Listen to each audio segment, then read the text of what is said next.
क्या आप जानते हैं जब भी व्यक्तिगत कानूनों और महिला अधिकारों की बात आती है तो निकाह हलाला जैसे कुछ ही विषय हैं जिन पर इतनी तीखी बहस होती है।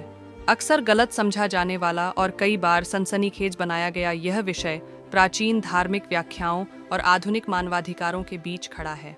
आज हम इस बात का विश्लेषण करेंगे कि निकाह हलाला वास्तव में क्या है, इस अवधारणा के पीछे का मूल उद्देश्य क्या था और यह 21वीं सदी में कानूनी और सामाजिक सुधारों के लिए एक विवादित मुद्दा क्यों बन गया है।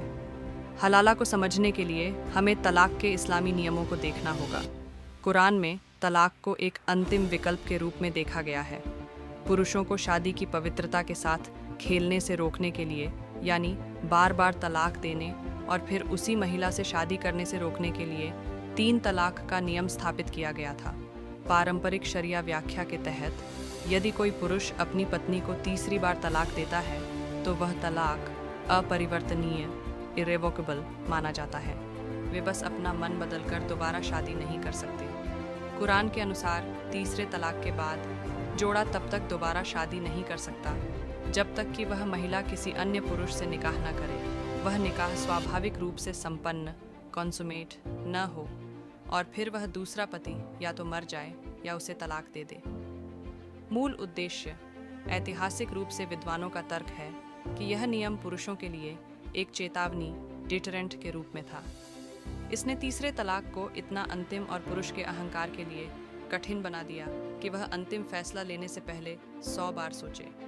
यहीं से विवाद शुरू होता है, जहां मूल ग्रंथ एक ऐसी स्थिति का वर्णन करते हैं जो स्वाभाविक और बिना किसी योजना के होनी चाहिए, वहीं समय के साथ एक ऐसी प्रथा उभरी जहां इस प्रक्रिया को मैनेज या व्यवस्थित किया जाने लगा।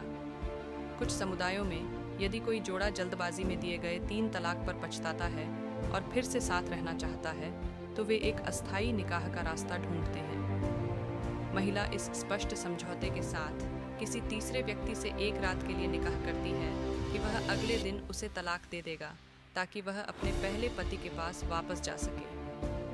इन कुरीतियों के कारण दुनिया भर में निकाह हलाला की कानूनी स्थिति बदल रही है।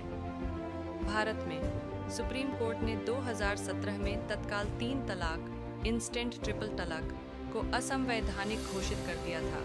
हालांकि विशेष रूप से निकाह हलाला पर प्रतिबंध लगाने की याचिका अभी भी अदालतों में चर्चा का विषय है। कार्यकर्ता तर्क देते हैं कि यह गरिमा और लैंगिक समानता के संवैधानिक अधिकारों का उल्लंघन है।